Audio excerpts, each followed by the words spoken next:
today's media-saturated world, it's more important than ever to be information literate. Today, we're exploring the UNESCO Media and Information Literacy Framework, a guide to understanding and navigating the vast sea of information we encounter daily. Information literacy is more than just knowing how to Google something. It's about understanding the value of credible information and how it can impact our lives. Take the story of Delhi Smith. On December 26, 2004, a massive tsunami struck various countries. Telly, a young girl vacationing in Thailand, recognized the warning signs because she had learned about tsunamis in school. Her quick thinking saved hundreds of lives. This highlights how information literacy can empower even the youngest among us. But what happens when information is false or misleading? In the Philippines, the spread of misinformation during typhoons Haiyan in 2013 and Odette in 2021 created chaos. Fake reports, rumors of looting, and false news about aid efforts spread rapidly on social media, causing panic and hindering relief efforts. This shows how crucial it is to verify information, especially during crisis. So why is information literacy so important? Back in 1974, Paul foresaw the need for these skills. Now, in the information age, the ability to find, evaluate, and use information effectively is a fundamental survival skill. It's as essential as knowing how to hunt or cultivate crops was for our ancestors. Becoming information literate means questioning what we see and hear, verifying sources, and thinking critically. It empowers us to make informed decisions and participate actively in society. There are qualities that define an empowered learner in the digital age. Today, we'll break down three categories: information literacy, independent learning, and social responsibility.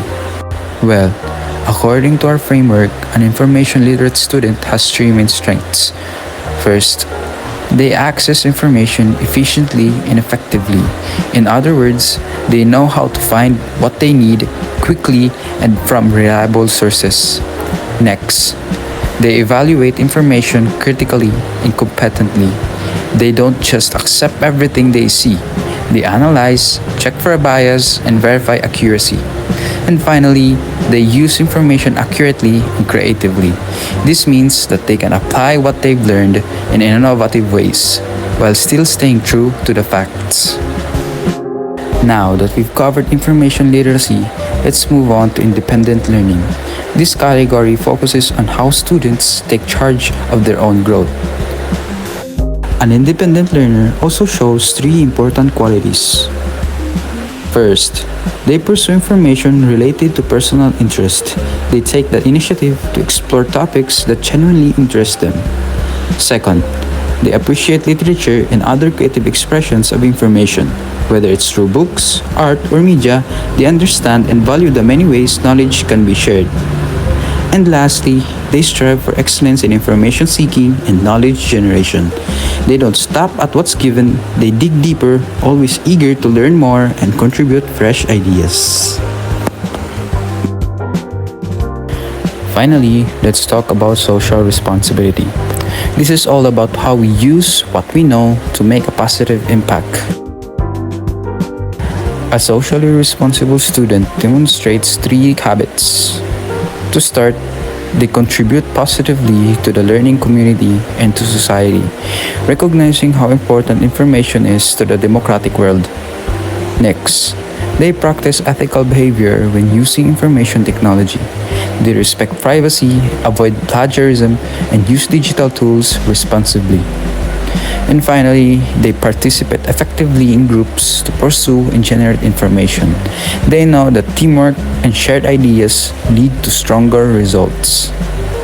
By developing these three qualities, information literacy, independent learning, and social responsibility, we can truly empower students to become active, engaged, and responsible citizens in today's complex digital world. The UNESCO MIL framework recognizes that information literacy allows everyone to search, access, and produce knowledge in order to meet their personal, occupational, and educational goals. It equips us to gather and produce knowledge through information and communication technology. The framework outlines several key components. 1. Access. The first step is being able to find information from reliable sources, whether for a school project or simply to satisfy your curiosity. 2. Evaluate. Once you've found information, it's crucial to evaluate it carefully. Not all sources are created equal, and some may be misleading or biased. Ask yourself, who created this information? What is their purpose? Is there a hidden agenda? 3. Use. Using information comes with responsibility. When you share, write, or use someone else's work, it's important to respect the original creator by giving them credit. Always cite your sources and avoid plagiarism. 4. Create. In today's digital age, almost anyone can create content. But creating responsibly means making sure what you share is accurate, ethical, and has value. 5. Reflect. It's important to take time to reflect on the media information we consume every day. Media shapes how we think, what we believe, and even how we act. 6. Act. The final step in the MIL framework is learning how to use media and information to take action. Whether it's raising awareness about an issue you care about or participating in meaningful conversations online, you have the power to make a positive impact. By understanding and applying these components of the UNESCO MIL framework, we can all become more informed, responsible, and engaged citizens in the digital age. So how do we ensure we're using information ethically? There are three key principles. First, cite resources. In academic and professional settings, any information used to formulate a solution must be properly cited. Citation gives credit to the original creators and adds credibility to your work.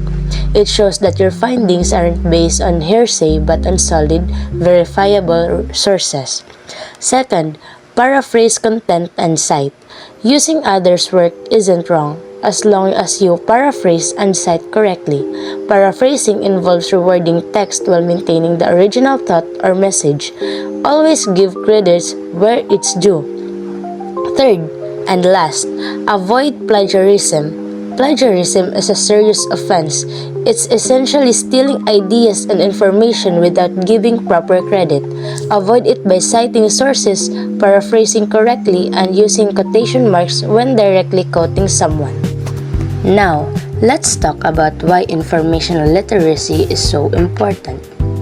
Information literacy is a critical skill in today's information-driven society. The United Nations recognizes it as a fundamental human right, empowering people to seek, evaluate, and use information effectively.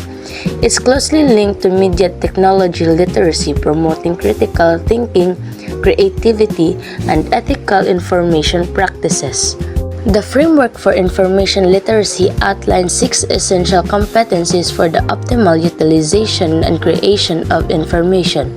These competencies encompasses the ability to identify reputable resources, access the quality and significance of the information obtained, and utilize it responsibly in accordance with ethical standards.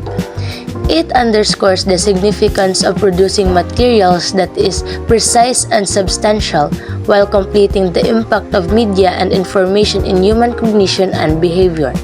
Ultimately, it prompts us to utilize these talents and practical context, facilitating informed decision-making and fostering engaged, responsible citizenship. This approach, inspired by UNESCO Media and Information Literacy Framework, enables individuals to adeptly traverse the contemporary information environment and make constructive contribution to society. By understanding and practicing ethical information use, and by developing strong information literacy skills, we can all navigate the digital world more responsibly and contribute to a more informed society. That's all for today's report. Stay informed, stay ethical, and we'll see you next time. Thank you.